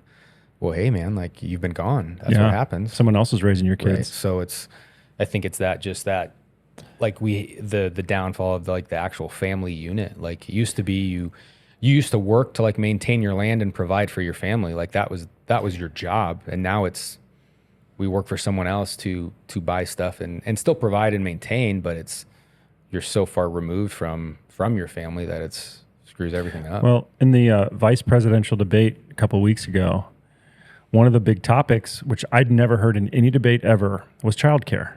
Like, why is the government, the federal government, involved in childcare? Well, you got to think of the layers upon layer of why that all of a sudden that has come to the forefront of why the federal government needs. But it's just like you said, both parents are working now. No more single income homes. You just can't afford it. You can't afford it. So inflation goes up. Well, I mean, even before this recent inflation, most families had to have two incomes to, and it's part like I got to keep up with the Joneses. I got to have a bigger house. Everything's bigger and grander now than it used to be 50 years ago. But it's all these things on top of layers that we've gotten to the point to where the government sees an opportunity to go, oh, I can get myself involved with the kids, not just from 6 to 18, but from at an earlier 1 to 6 and then to 18 and then in college. And so, I don't know if the government planned that, but they're going to swoop in and they're going to take advantage of that for sure. And so you're right. We are subsidizing parenting to the federal government, and the federal government's going to sweep in and they're going to say, oh, we'll take care of it. Yeah. We'll take your money and we'll give it back to you somehow. Kind of. We'll give a little bit back to you. We'll take a lot of it and we'll give a little bit back to you in forms of this and that. Yeah. So and now here's your indoctrinated kid. Yeah. Right. And it's so interesting because I think like a lot of people think like, oh, I think you would get a lot of liberals that would say like, oh, if it was indoctrination the other way, you would be okay with it. And it's like, no, I don't think the government should be pushing those values on either side. Like you need to be pushing your values on your kids. Yeah. Like you need to be do that. That's why you had kids. Like, why did you have kids if you didn't want to raise like mini yous? Like, yeah, dude, I want good people out in the world that are going to do these things and I want to build them and shape them. And like, so we get to this point where it's like, it's so divisive. It's like, dude, like if you were like, it almost was like, it was crazy during COVID. It was like, if you were vaccinated, you're probably a Democrat. If you weren't, you're probably conservative. I'm like, that's crazy. Nuts. Like that's where we're at. Like that's nuts. Like, and now it's like, if you have pronouns, you're probably this. If you don't, you're probably this. And it's like, dude, it's just like, it's so far creating this huge delineation. And it's like, dude, like, can we just like talk? Like, hey, let's just have a conversation, dude. Like, you like beer? I like beer. Like, cool. Let's not go talk about freaking pronouns and politics all day and like talk about like normal stuff where we can relate. And then maybe we can start influencing each other. But like you hit them up with like, hey, use pronouns. Yeah. Like, screw you. Like, it's like, it's this approach anymore. It's so weird. It's so weird that we've got to the point to where people are so offended that people don't either ask for pronouns. I mean, I don't see this in my personal life because the people I hang out with don't need to be called by some pronoun. But there is parts of the country that do, and these people are so offended. You see them on social media, how offended they get when someone misgenders them. It's like, well, we can't tell what you have a beard and a dress on. I have no idea what you are. Dude, you could have been taking pills to grow that beard. But maybe you're a man. You just nobody knows. So, just it's okay. Mm-hmm. If you're going to stray from what we've known as humans, the difference between men and women for forever, then there's going to be this transition period where people are going to not understand exactly what you're dealing with or what you're dealing with. So, it is a wacky time we live in. The burden of proof is on you if you're the if you're the one getting outside the norms. Like you don't get to redefine what a word has meant for hundreds of years just because you want it to mean something different, and I don't have to adapt to that. Like, and we're in this place where everyone thinks you do, and it's like sometimes I'm like, dude, this is literally like a bad book. Like, this is crazy. Like, I'm waiting for, like, you want to keep reading because, like, how's this going to play out? Yeah. Like, what's this going to look like in 50 years? What's it going to look like in 100 years? Yeah, China's teaching their kids trigonometry in, kindergarten. We're teaching our kids, you can use this bathroom or you can use this bathroom. Yeah, we got kitty litter in there. Okay, you're a kid. Like, awesome. Yeah, dude. That's great. That's a great outlook for America. It's a weird time, man. It's a weird time, but it's good to, like, have conversations and talk about it. And that's what I like. all my buddies, because I'm the same. Like I don't see it a lot in my personal life, like a lot of this stuff, right? But I also like try to convince some of them that are like super hard on it. Like, hey, dude, like if you want them to change their opinion, like you being a dick's not helping, right? like I promise, like if you want them to think that this is wrong and this is right, like you've got to build some rapport first. Like otherwise you're just going to be another one of those like crazy conservatives, right? Or like whatever they want to call it. So it's like figuring that out and like how you can try to help and get influence and get involved and not just sit and read the scroll on your phone and be upset about it. Like, hey, like what are you actually doing? Like, are you out talking to people about like what you think should happen? Are you out like supporting these candidates that are local to you? Are you out doing stuff that's gonna move forward versus just like, hey, Kamala sucks. Like, oh, that's a cool tweet, dude. Like that's helping nothing. Yeah. Right? Like go pass out pamphlets, go talk, go sit down with people, like go have good conversations to move stuff along, not just be mad. Like and it's both sides now. It's like, dude, there's no conversations, just shouting matches. Like you even watch the debates, it's like shouting matches on both, like, and it's just like, what are we doing here? Like what? And we're not even talking about anything. Like, hey, someone want to ask why we're 35 trillion in debt and how we're going to fix that? Like anyone want to talk about that? They're going to come out with a program. Like I'd like to know about that. Yeah. Like, yeah, there'll be a 2,000-page bill somewhere that will address there'll be that. some minor tax increase, but yeah, you know. Dude, term limits and limits on length of bills is like number one of the top things I think we have to have, man. Like, hey, you don't get this was never meant to be a career for you. This was supposed to be like, hey, I left my farm in Pennsylvania and I'm coming here for 2 years to serve and I'm getting paid and then I'm going back to my farm. Like this was not supposed to be like, oh, I'm 22, I graduated from college and now I want to be a politician. Yeah. Like I'm 22 years old. I have no idea what I want to do, but I'm going to make decisions for other people that have actual experience in life and business. And did you know Kamala Harris has never had a private sector job? Wait, yeah. Didn't she work at McDonald's? Well, maybe, I guess maybe, but I'm talking about like after she went to college, she's been in the public sector the entire time. Dude, that would be interesting to look at stats on politicians in general to see how many have. Well, wasn't Biden in for 50 years? I mean, Pelosi's been in for 50 years. Yeah. Feinstein was in for, I mean, John Kerry, these are all multi-decade politicians. Yeah. And, we just had a John Kerry talk about how the First Amendment's a roadblock to him not too long ago. And it's like, dude, you have been in the government way too long to say that out loud and to think that you're right.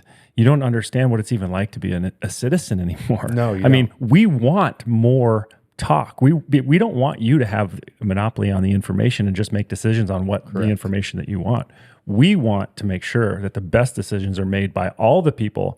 And then you take that and you make some decisions based off that. We don't want you taking what information you want and making decisions off that. But he doesn't understand that. He was sitting there straight-faced telling everybody that the First Amendment's a roadblock because we can't come to a consensus on a certain idea.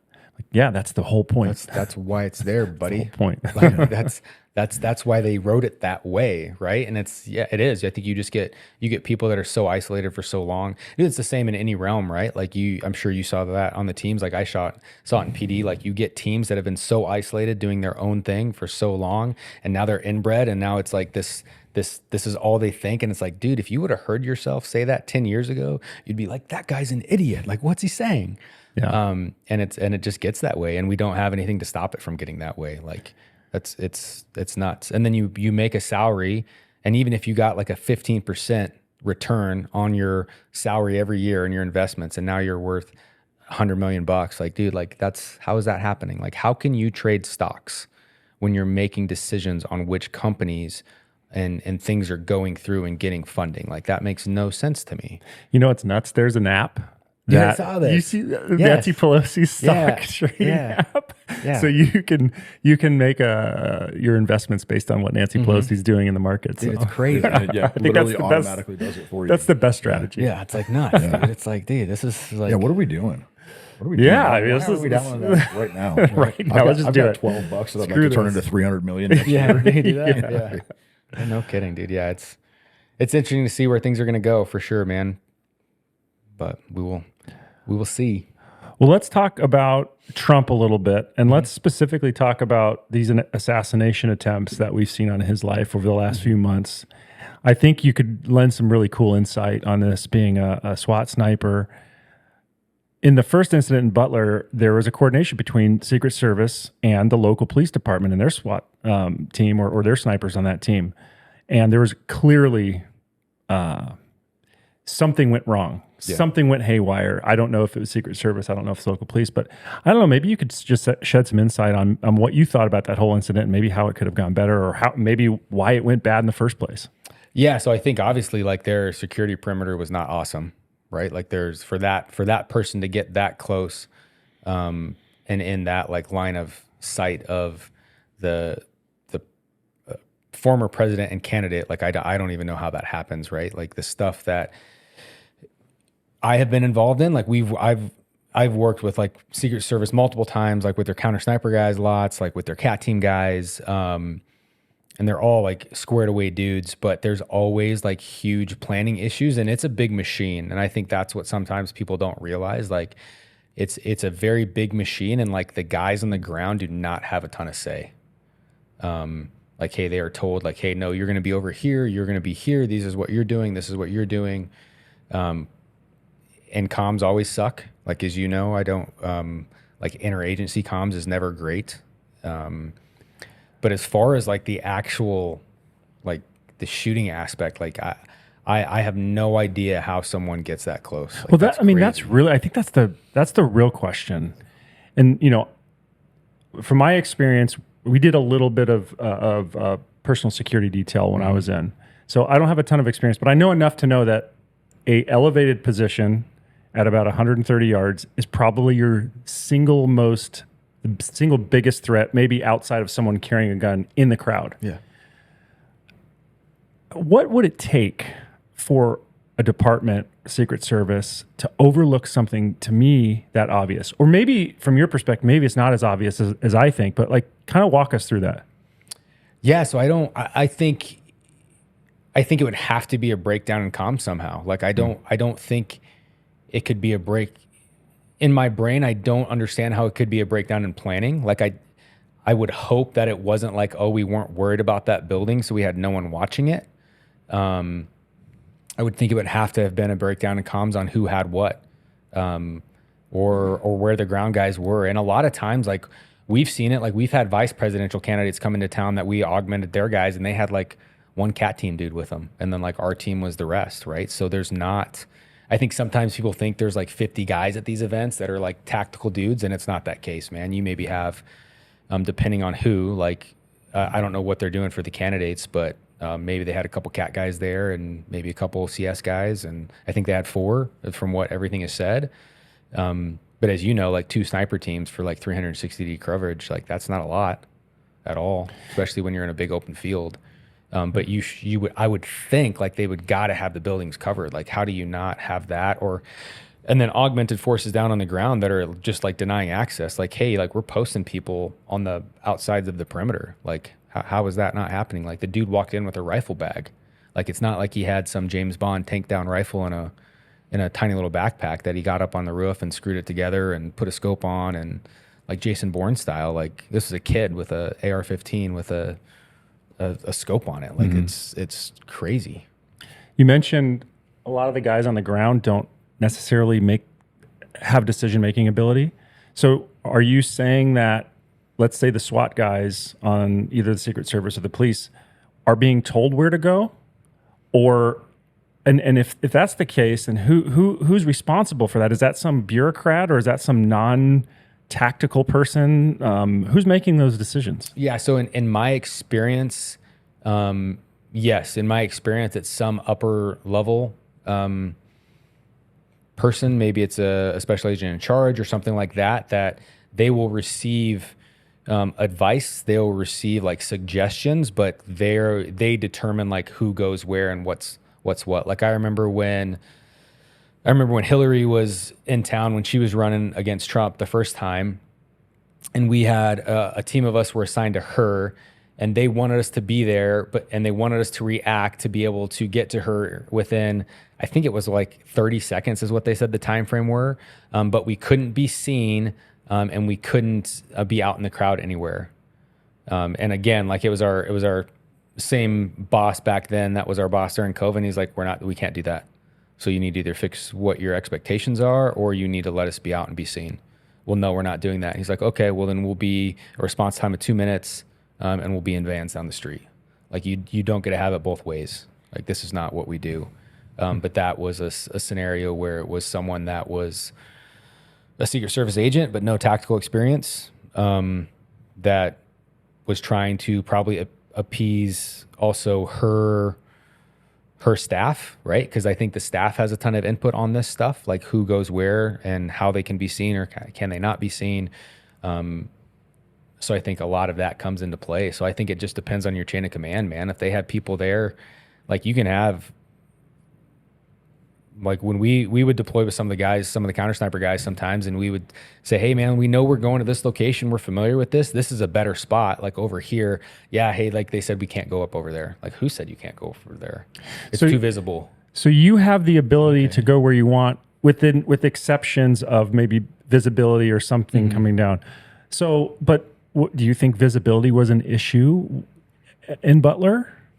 So I don't know. Like I know for us, like even when we would help them out on certain stuff, depending on who was there, like we could have our rifles out, but they had to be covered with the case. There could be no tripods, like showing. Guns couldn't be set in tripods. Like you better not be looking through a scope.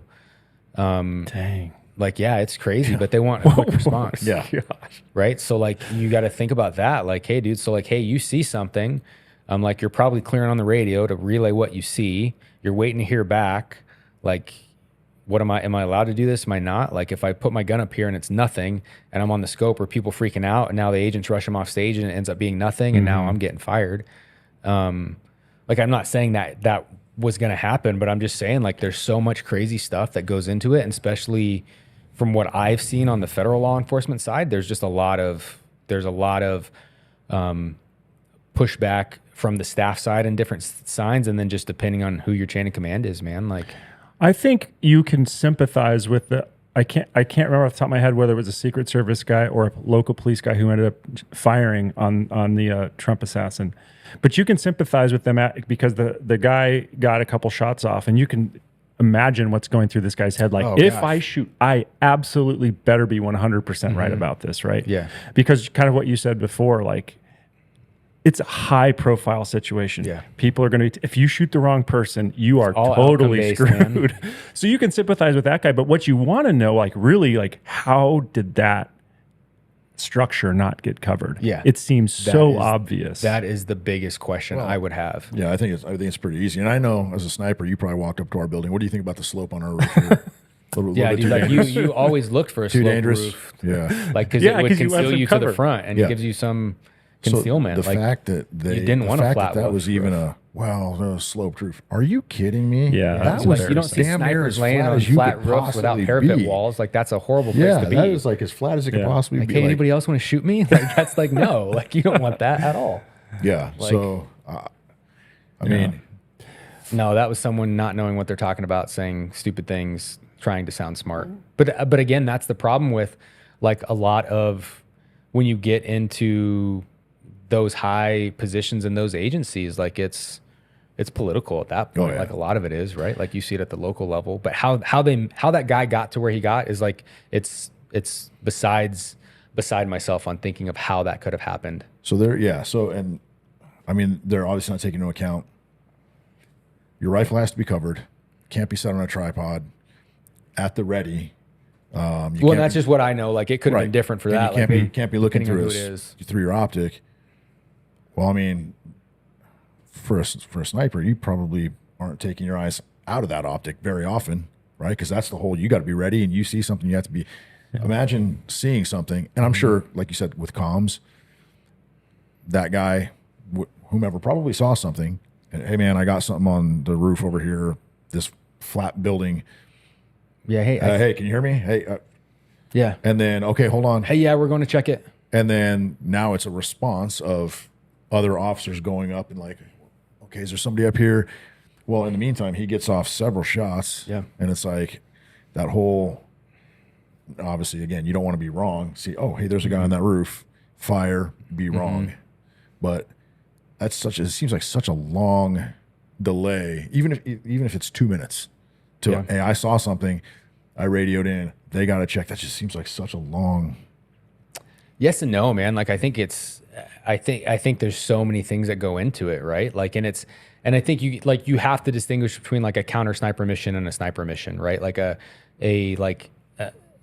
offensive sniper mission where you are set up to deal with a threat when it presents itself. Like, hey, something bad is at this building. Like, we're set up across the street. This is where the hostage situation is happening. Like, I'm responsible for these 2 windows. Like, that's a way different scenario than like, are you a visual deterrent? Like, that's mostly what counter sniper stuff is in that aspect, right? Like, they're visual deterrents. They're guys on roofs with their binos out that are there to know, like, hey, man, like someone's looking for you also, right? So I think that's a different scenario than them being set up like, hey, man, like we are really worried about this building. But the question is always like, how did he get on the building? And then, you radio it. So say you do see it and you radio it. And now that radio goes to, because you probably don't have a PD radio, right? So you're probably relaying to someone else on your team that has one. They're getting on comms with the other radio for the local PD or whoever's going to check. And they're like, hey, that's not us. That's county has that building. Oh, okay. Go over, click over. Hey, is this so-and-so? Yeah, this is him. Hey, one of our guys saw something over on this building, like 130 yards to the whatever, or 7 o'clock. Okay. We'll send a guy over. Okay. When you go on, I don't know what you call them, ops. Yeah. When you go on ops, you're radioing back to somebody that's probably got more seniority than you for certain things. Yeah. Do those people that you're talking to who have some influence on how the outcome of that situation, are they people that have tactical experience or are they bureaucrats? Yeah. So for us, like within our team, it was always tactical experience, right? But then there's always, it's getting filtered through a bureaucrat somewhere, right? Like it would be like, gosh, there's been plenty of examples where like, hey, so-and-so's done speaking and he's moving. Hey, like we told you we needed, like even some of the CAT guys, like, hey, we told them we needed X number of minutes notice. Like, hey, we don't have it. They're leaving now. And like, they're scrambling to get stuff. They're scrambling to get things ready. Cars pulled around. Like it is so far outside of the timeline that they want, like, and that they want to know when things are going on. Because a lot of the individuals like are afraid to, I think, maybe voice their opinion, but also tell like, hey man, like we got to wait a sec. Like we need to do this because these things aren't ready. Like they're so afraid to like upset the cart that they won't deal with it. So it's getting filtered through that. And then you have the staffer of the politicians too that are like, no, we have this. We have another meeting that we have to be to in 22 minutes. Like we have got to leave now. What are you guys doing? This is so simple. Why are you being so stupid? Like, it's like, dude, like, cause we're trying to be safe and do this right. Yeah. Well, I get the sense from talking to you so far that the leadership that at least I know your unit was small, but the leadership, even from the top down, seems to be experienced in the craft and you guys are tight and it's well run. It's well organized. Everybody knows what's going on. Everybody knows that the guys at the top have done what you have done, right? Yes. The guys who you're answering to. It seems that way.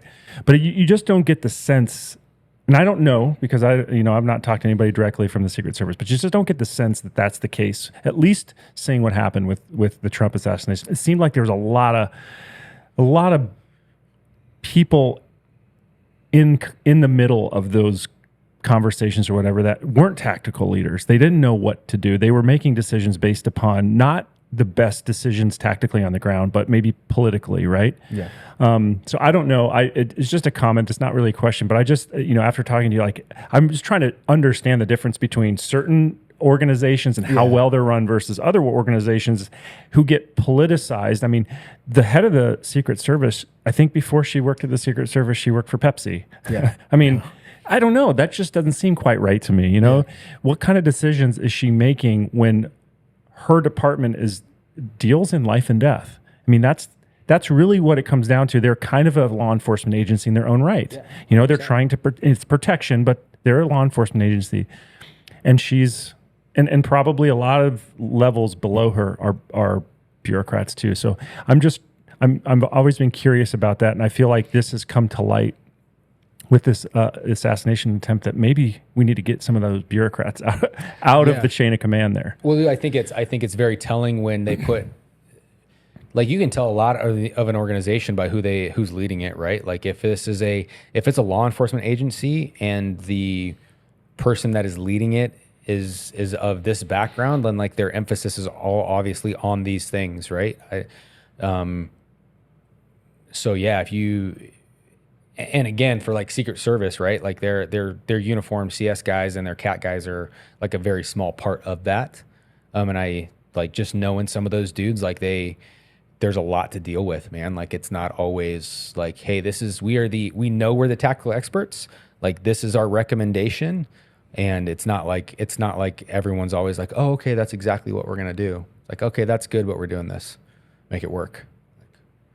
Okay, cool. So now you're scrambling to try to figure things out, and you know you don't have enough people, or you know you don't have enough coverage, or like I don't know how many times we would have stuff where they were supposed to have X number of dudes come out here for something, but then someone else planned a trip, and now they got split, so they're short on both.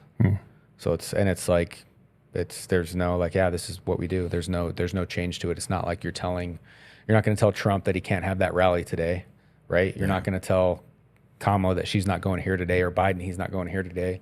Like we're just going to be short wherever we go and hope for the best. And I think that's what a lot of it is. Like not hope for the best, but like I don't think so much of it's just luck, dude. Like it really is. Like you can put lots of good tactics into play and a lot of good things, but like if you have a really trained dude, like the situation's going to happen like that they want to. Luckily, this was just some kid that wasn't good at what he was doing. Right.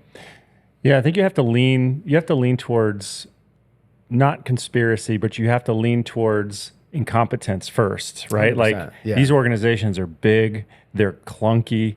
And one of the things that was very clear during that is that some of the agents were inexperienced. You could just tell from just some of the movements. Oh yeah, watching like people trying to get their guns back in their holster that can't. Yeah. And like it's sad. It's like, and you're on the detail. Like you're not even the dude in the field office in Phoenix that's not going anywhere. Like you're on the detail at the car. Like that's crazy. Yeah. Right. So like you just know where their emphasis is, and it's you think that somebody at that level that's on that team, right? Mm-hmm. You're, the protection detail of the leading candidate or the vice president or whatever. I mean, come on, man. Like, put your pistol away. What are you doing? Yeah. Like, that blows my mind that person is even on a team like that and not chasing counterfeiters somewhere. You know, like what are we doing? What's that does make you wonder. I've heard that they were like understaffed and they were pulling people from Department of State or Homeland Security or whatever. People didn't really know what to do. But arguably, Trump's probably the most wanted man in the country that Secret Service would protect. He's not the president, so maybe you could argue that he's the second most gunned man. But even if you have your B squad, they've got to be better than what we witnessed. Yeah. You know, people who can't even hold, they clearly didn't know what they were doing. They were like kind of walking around the vehicle. They didn't know the vehicle. Obviously, comms were probably crazy at that point in time, and they were stressed out. But to not be able to holster your pistol is a problem. Super embarrassing. Yeah. You got to think of, I mean, it's Secret Service, right? You got to think of, I want my Secret Service to be like Alabama football. My fourth stringer can come in and beat the shit out of your first stringer all day long. You know, like that's what I think of Secret Service. Like anybody that's on some sort of detail has got to be at least that level of, you know, hey, they're 4 or 5 star recruit. They're going to come in and they're going to work you over no matter what, because they're just that deep. Yeah. But yeah, they're not deep at all. If you're if you're number 2 guy, worst case scenario, who's your number 2 guy, you have those types of that level. I mean, that's a scary proposition. That's scary. Yeah, it is. Well, and these are events that the entire world is watching. Yeah. Right. You don't think there's other people, there's other, wherever you want to pull that from, whatever country, but opportunists that are watching this going, oh, sure. For sure. Maybe they're not as elite not all of them, because there are some pretty probably elite dudes or gals in there, but like maybe they're not as elite as we thought, and maybe it emboldens them to go. Well, we've had 2 cents, right? Yeah. I mean, Yeah. Yeah, I don't think other countries are getting involved because we're doing a We're doing a bang good up job job ourselves. of messing things up on our own, right? Yeah. So, and I think like in those organizations too, like you have the guys that a lot of guys from I've known that are like me or like that background, like us, like they're going to go and they're going to try to get on the CAT team, on CAT, right? They're trying to get on the counter sniper unit. If they're marshals, they're trying to go to SOG. If they're FBI agents, they're trying to go to HRT. Like those dudes aren't just hanging out in like your normal places. So a lot of those positions are your people that like, hey, I went to law school and I don't want to be a lawyer. I figured that out. So now I kind of want to go into law enforcement. Yeah, I think to your point, like you're saying, like a lot of those, maybe they were a lawyer, maybe they were whatever, and they want to do something else. But to me, it's like, okay, well, I'm not saying that a lawyer or an accountant can't come out of the woodwork and be a badass, like with enough training and enough. I guess that's my expectation, is the level of training that these people I feel like should have gone through Should be higher. Should be so high that like holstering your pistol should not even be like, because I know people that are not that level of training that can literally do it blindfolded. Yeah. Like in, out, and know exactly just by feel and by doing the repetition. And these are people that they're nowhere near that level of training. These are accountants and lawyers that just like to shoot on their but dude, that dude probably shoots way more. Like you think like the average cop probably shoots 4 times a year, like when he has to, like quarterly, right? Like your average federal agent may be the same, but probably twice a year. Right? Like they're not shooters. That's not their job. That's not what they do. I just think like, I guess I'm like, to me though, that position, you're on the detail. Yeah, you would think it would be better. It'd be like, right? Hey, man, like you would think it would be. You're in the SEAL teams, man, but you don't need to. Yeah, I mean, you guys had so much on the job. You were just constantly, but we were shooting all the time. And if you're in a tactical role, if your job was protection, you could see that there would be some training that you do that is not shooting. Lots of it probably, but a huge part of what you need to do is shoot, especially because your shots are typically going to be taken, especially if you're not like a sniper. Let's just say you're one of these agents. It's going to be close range in a lot of people. Yeah, you better be accurate. You have to know how to draw your pistol, be able to shoot, be able to holster it. You've got to have that down. Yep. Yeah, and it's not a priority because it was crazy. Like it's crazy watching it, and like I feel bad for those girls. Like you're like, oh man, and it just had to be you guys. Like that sucks. But at the same time, like, hey, like that's the job you chose. Like no one's making you do that. Yeah. But again, like I think people just don't put emphasis where it should be, right? Like, hey, people like to put emphasis on like the things that get done a lot that aren't high consequence. Like that's where the stats come from. That's where the numbers come from versus the stuff that's like low probability, high consequence, right? Like you hear cops talk about that all the time. Like, oh, dude, what are the chances of me getting in a shooting? Like it's like 2% of officers get in a shooting in their career. Like less than 1% get in more than one. So like I think people take that mentality, but at the same time, yeah, dude. But like if that happens, like you're gonna hope you're really freaking good. Like you better be really freaking good because if you're not, you or someone's not going home. Yeah. Right. But I think, yeah, dude. I think it's just Is it? Do you think it's a money thing? Do you think ammo's expensive, and to make sure that all of your agents have enough ammo to shoot? Do you think it's an issue with money, or do you think it's a time issue? Or I would imagine it's time, like for the regular agents. And I know like too, like sometimes those agents aren't assigned to the detail. Like sometimes they got flown in from so-and-so from some location because they were short, right? Like the people that have details are like the president and vice president. Like they have their own details assigned. Like now I'm sure they do. But like you would have, like during some of the early election stuff when I was still with Phoenix, like we'd had people that were looking or that were coming to visit, and we'd meet with like their advance, and it's like some dude from freaking Indianapolis that he got told to come out here because they didn't have enough people, and now he's doing this that day. So I can't imagine it's money. Like I'm sure they have plenty of money. I think it's time and what the leadership believes is important. Like, and I don't think a lot of people probably think that specifically Trump's protection was super important. Well, and as a former president, he's supposed to have Secret Service detail with him all the time anyway. Yeah, I do, but like that's a couple of dudes, right? Like that's not, or girls, guys, whatever, a couple of agents. That's not like a full blown detail like you have when you're the sitting president and you're. I guess I just want my Secret Service agents to be Clint Eastwood. You know what I mean? I have high expectations. John I want them Wayne, to Clint be met. Eastwood, Chuck Norris. These are my guys. These are my. Yeah. No, I agree. It's crazy to think, but I also think like you get this idea of your head of what like stuff should be like. Oh, this FBI agent or this U.S. Marshal or this DEA agent or this Secret Service agent should be this. Like, dude, when I first got on with the PD, like my plan was to do a couple years and then apply to FBI to try to go to HRT. And then I remember being on, like, I remember plain as day, I'm on FTO. My FTO at the time was like this older guy from Maryvale. Just like awesome, man. Like this dude had been like this guy, I think he had been in like 7 or 8 shootings, like just like, dude, like big old sideburns, like just like awesome guy. And we get a call to go assist DEA with a warrant. And I'm like, dude, this should be cool. Like they're all getting like all tacked out. And he's like, hey, like we are not going to do anything. We are going to stay back here until they bring a prisoner out. He's like, because I'm not getting shot by one of them today. And I was like, what are you by one of them, not by the bad. What are you talking perp, about? You know? And he's like, just watch. And I was like some of them are obviously squared away, and then some you're like, dude, like this is crazy. Like this is nuts. Like, and then like had more interaction.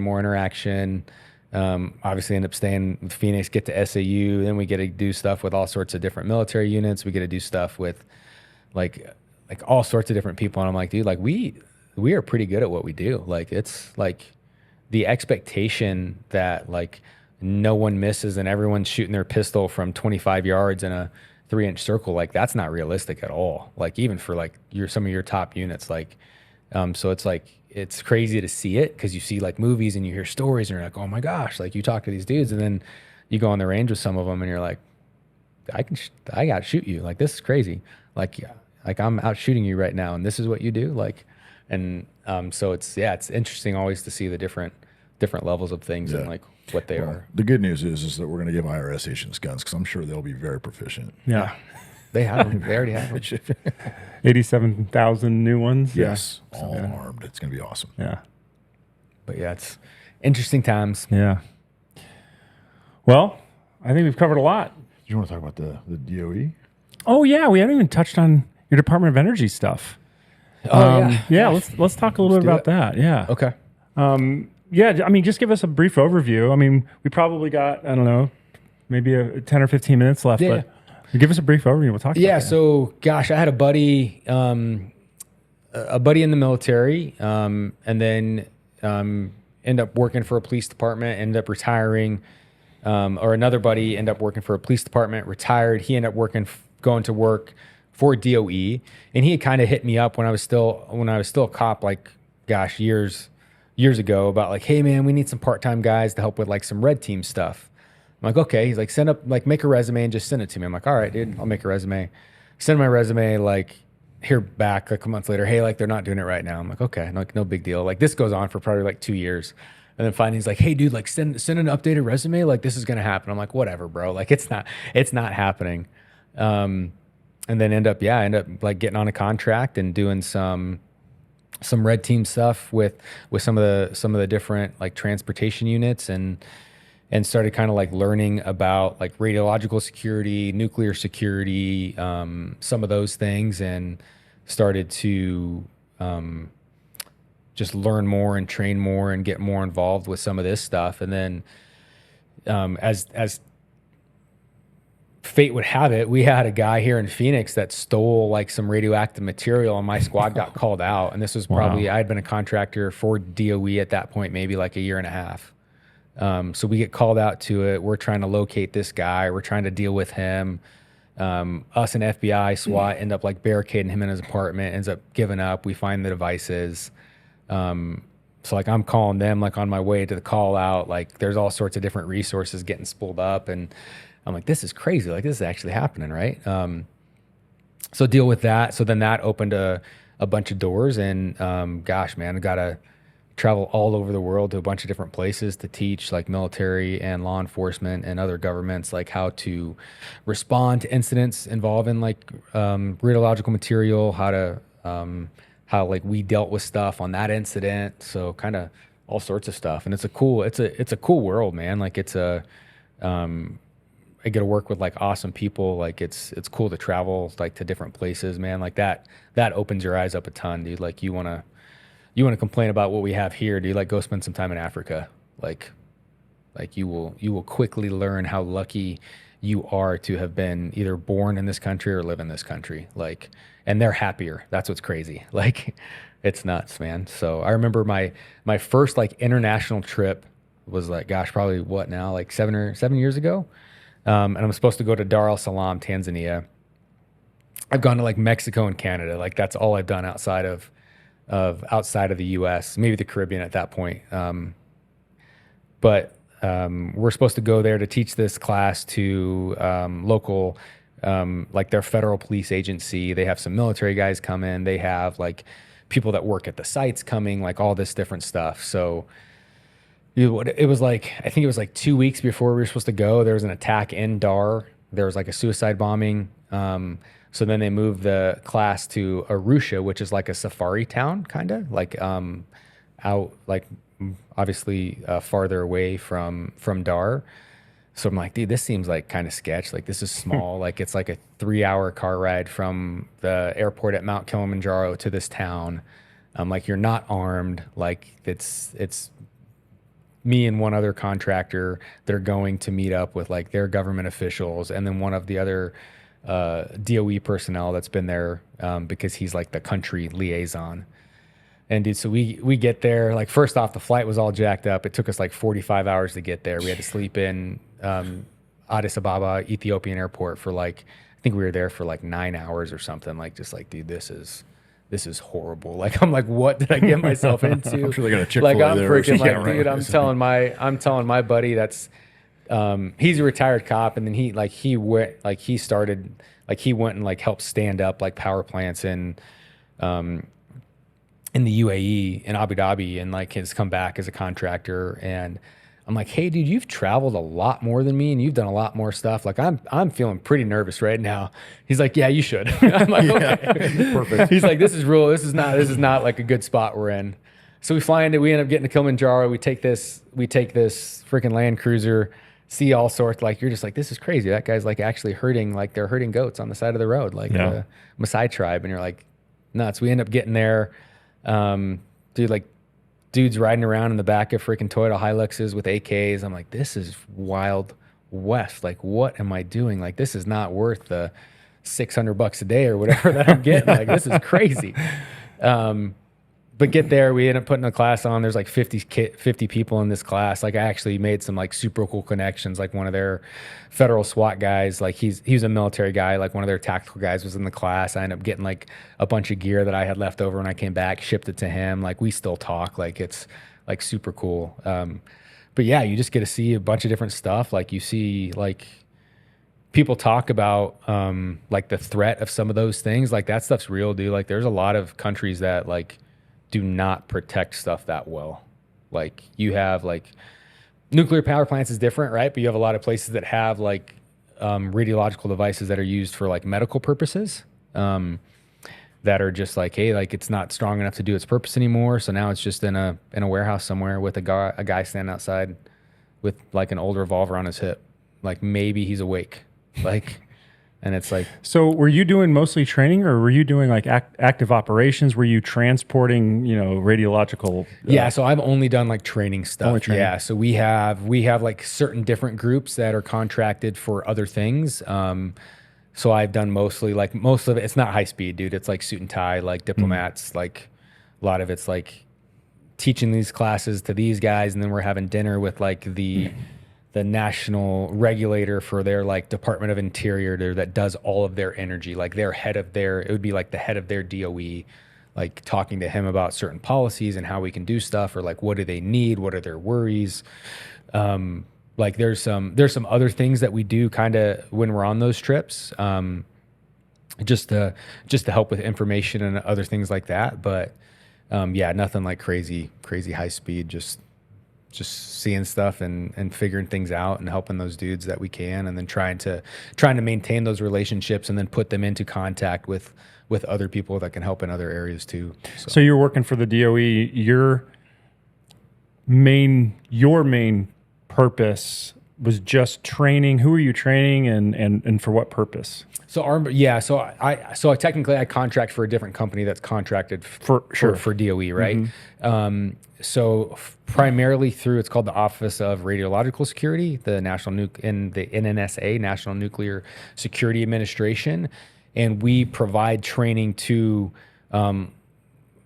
internationally to law enforcement or sites or their governments on how to protect their stuff, like security protocols for it, but then also training to their response forces on how to deal with it. Like, hey, what problems can it cause for you? Or like, what kind of isotope is it? Like, hey, if we have a deal on this and they're trying to steal this and we need to get in the room because it's a hardened room, can we use these charges? Can we do these things? Like, is that gonna, what are the consequences of doing so? Like going into those kind of things with them and helping them. That open your eyes at all about this nuclear world and how potentially dangerous? Well, like, so the nuke stuff is scary from like a military perspective, but like the rad side is scary from the, you just don't know what's out there. Like, you have no idea how many of these like little sources that go missing that you can make a dirty bomb with. Like, it's crazy. Like, it's nuts. Wrong people get enough of it, and you can get enough of it. But even some of them, like you like there's devices that they use in different industries that are plenty big to just get one that can cause tons of havoc, man. Like, that'll shut down a city for years. Wow. Right. Like, and it's like, are these devices, do they have to be accounted for? Is there this is probably serialized, but obviously it has a lot to do with the people in charge of them. Maybe it's a business has it and they go out of business. They don't know how to do it. Yeah. So like, they can be decommissioned. They can be taken to other places. They can be moved. There's every country has like big regulations on them. But like a lot of countries' implementation of the regulations, like it's to the best of their ability. It's just completely different than what we do. Right. Like, so it's hard when you're trying to teach cops like how to respond to an incident, and like maybe 1 out of 10 has a radio, right? Like, it's just the way it is there, right? And like 1 out of 10 of them's armed, and like, hey, you have a guard force. Like, we rolled up to, in one country, I won't name it, but like we rolled up to the site where they store all their old stuff at this site, and we rolled up and there's like a guard tower, and dude's like out in the guard tower, just out, and the gate's open. And you're like, sweet, dude. Sweet. Go in there, like the high rat alarm is going off in the building. And they're like, no, it's okay. It's always been like that. I'm like, dude, do you have like a detector or anything like that we can measure? No, it's fine. Like, no, it's not fine. Like, it's not fine. I know why that buzzes. That buzzes for a reason. And it's because it's food on the stove, man. It's reading a lot of radiation. So I don't really want to go in there right now. So it's a super eye-opening experience, man, to see it.